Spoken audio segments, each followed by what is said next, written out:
Assalamualaikum warahmatullahi wabarakatuh. Waalaikumsalam warahmatullahi wabarakatuh. Sebelumnya, perkenalkan kami dari kelas 11 DKP 2 dari SMK Negeri 1 Purwodadi. Sebelumnya, perkenalkan nama saya Kuinikil Azalea Ravenska dan teman di sebelah saya Nabila Rahma Indira. saya Anggita Melestari, Saya Lejudu. Saya Geraldo. dan di sebelah kiri saya Nada Maulida. Saya Kesia Sega Aurora. Saya Alfian Diana. saya Kepucurawati.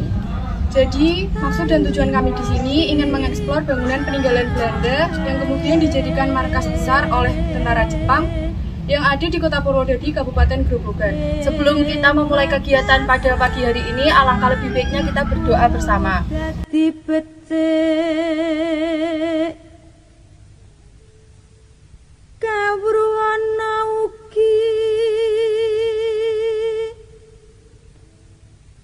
Aja salang surep.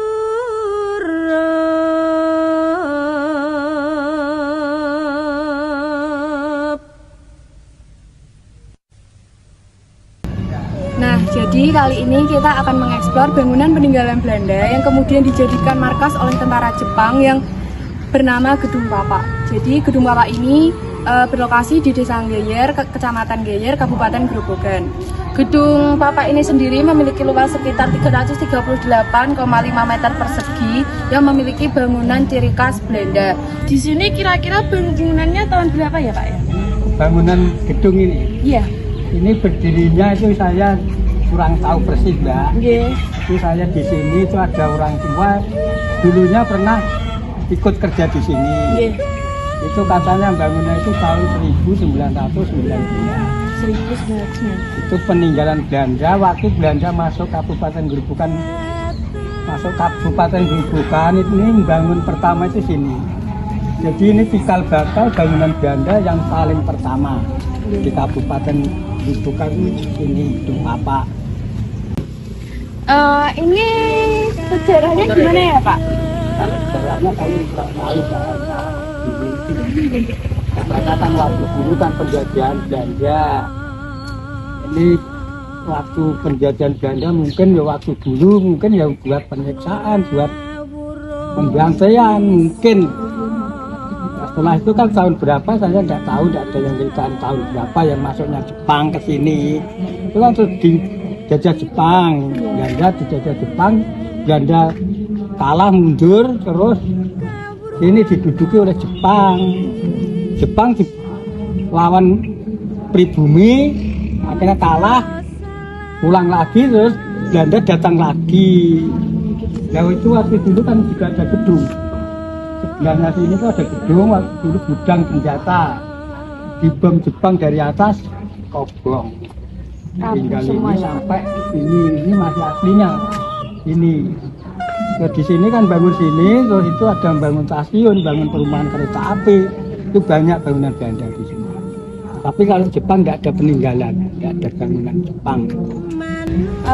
Kenapa kok bisa dinamai Gedung Papa, Pak? Itu saya juga kurang tahu, Mbak. Ya kemungkinan yang di atas kan tidak ada atapnya. Oh. Ya kemungkinan dari dulu itu mungkin sejak berdirinya mungkin sudah dinamakan Gedung Papa. Karena tidak ada genteng gitu ya, Pak? Nggak ada. Berarti lurus gitu car-caran Ya, semua, Pak? tapi ada, tapi seng betul. Seperti ya tapi kan tidak penuh semua, hanya di tengah-tengah. Tampil ya, Pak? Ya. Kalau begitu, bolehkah kita masuk untuk melihat bagaimana gedungnya secara langsung? Boleh, silakan. Mari, Mau Pak. diantar apa sendiri? Diantar, Bapak ini. Monggo.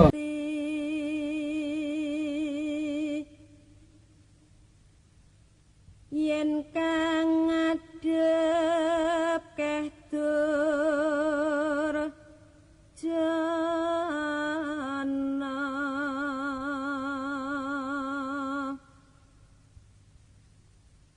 nora wurung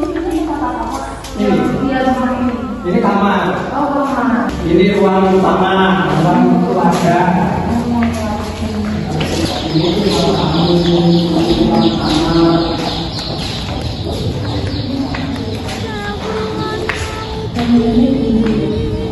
Nah ini penanggungan itu walaupun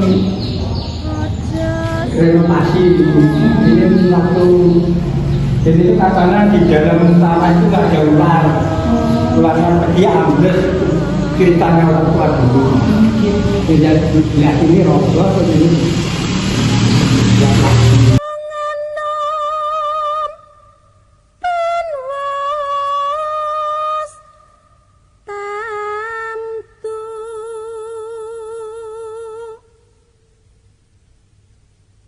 manut marang kang ngadepi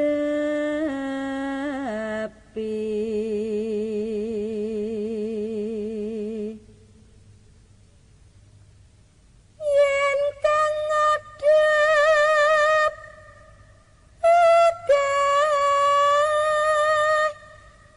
bangsat.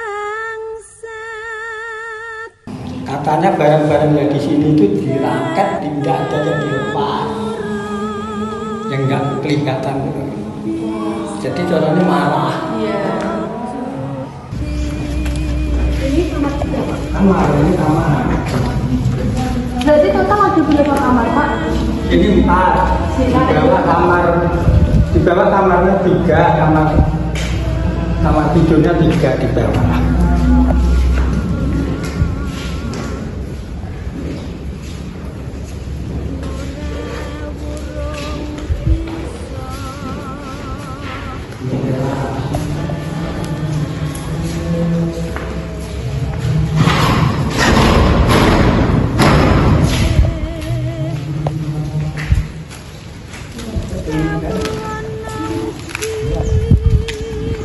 Itu kereta api.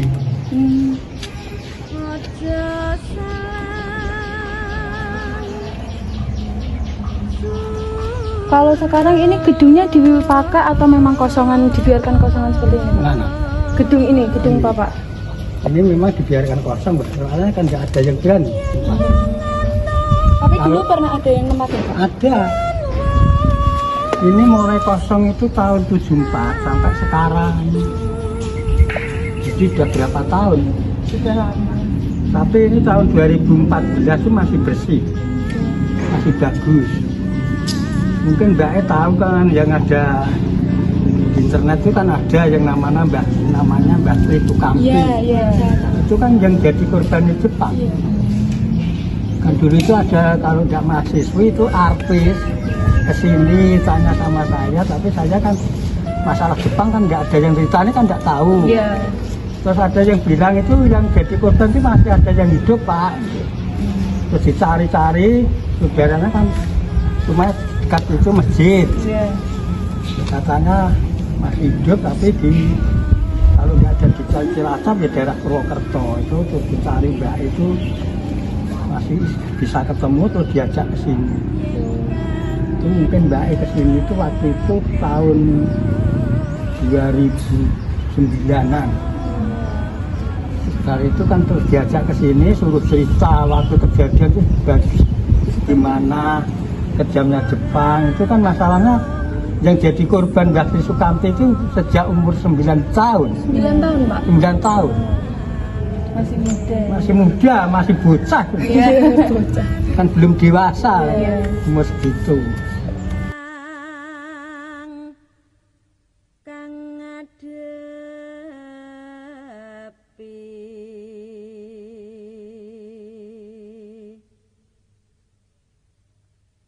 yen kang ngadep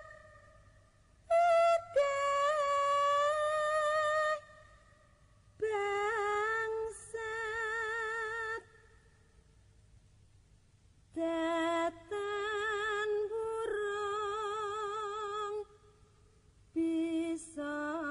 gedungnya tuh benar-benar masih kayak apa sih, bangunan-bangunan Belanda yang dulu, karena pintunya tuh tembus-tembus dan kayak tinggi gitu loh tembok-temboknya.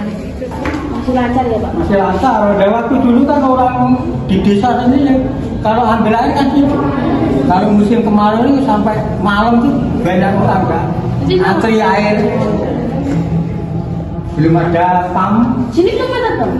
Sekarang ada tapi sini kan tidak lancar Pak. Malah sini kan dekat kedua motor Pak. Iya, tapi kan airnya kan arahnya ke sana. Kalau ke sini malah atas, tidak bisa. Di sini sawah kan tidak bisa kena air doang. Salurannya beda ya Pak? Beda. Sini itu hanya dari hujan sawahnya. Kalau sana kan ada air pengairan dari Dombol. Malah ke daerah sana itu banyak.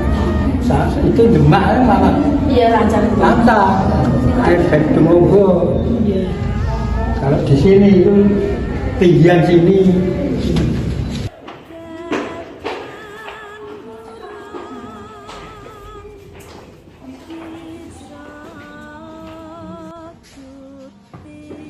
Berarti ruangannya bawa tangga sini pas ya Pak? Persis. Iya.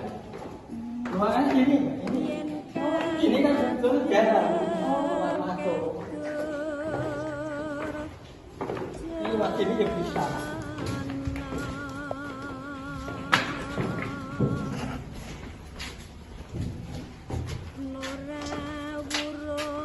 Oh tembus ya Pak? Tembus. Iya. Nah ini kalau mau lihat ruangan ini sama. manut marang Kalau boleh tahu ini dulunya di mana ya? Dulunya tempat pembantian dan perkosaan itu sini. Makanya ini tidak boleh dibuka bebas.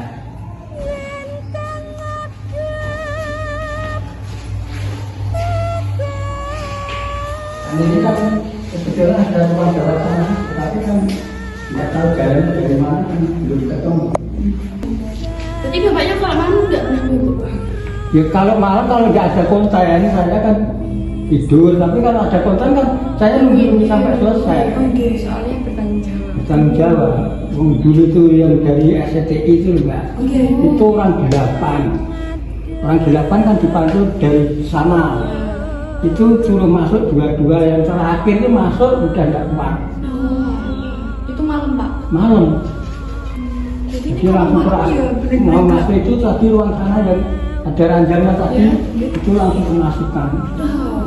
Jadi mau naik tangga itu sudah nggak kuat. Itu yang terakhir. Berarti ini kalau malam benar-benar nggak ada penerangan sama sekali? Nggak ada, malah itu kan lampu udah mati semua. Itu malah kalau diganti ya masih hidup. Kalau di atas itu sudah rusak semua. Nah, di sini penerangannya satu itu. Di sini yang jaga ada berapa orang Pak? Sini tuh sebetulnya nggak ada penjaga mbak. Cuma saya kan ditempatkan di sini. Kalau saya paginya kalau jam kerja kan di kantor sana. Tapi kan saya yang tugas membersihkan kantor. Setelah itu saya pulang lagi ke sini.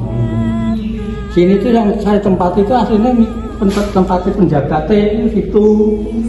Ya berhubung situ itu kosong terus nggak ada yang mau menempati, terus saya tempati. Nah dulu kan di sini tuh nggak ruang itu yang nggak tempati.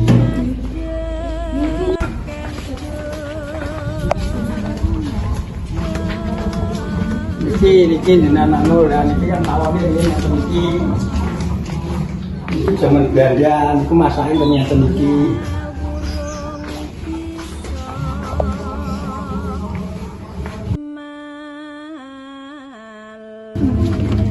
Bapak dulu tinggalnya di sini? Ya. Di sini kan sudah retak-retak, ini kan tidak boleh ditempati. Kalau boleh tahu kira-kira Bapak sudah menjaga gedung ini berapa tahun Pak? Ya sejak mulai dari tahun 2005 sampai sekarang, berarti itu sudah berapa tahun? Ya kurang lebih 9 tahun. Yang paling lama itu saya. Selama di sini nggak pernah kayak Kalau saya mengalami apa itu tidak ada, cuma tahu. Yang sering melihati saya itu banyak mbak. Itu dari situ itu saya kan kalau lihat TV kan di sini. Di pas ini kan situ saya buka. TV-nya kan di situ. Itu kan di sini masuk sana itu ada seperti Jepang baris. Itu seperti orang pakai hitam-hitam itu jalan di bilangan itu. Gapuro situ. Kalau Tapi ini kok enggak Bapak? kalau saya nggak pernah diganggu sampai sekarang nggak pernah diganggu. Kasih lihat Pak ya. Iya. Keluarga saya juga nggak pernah diganggu.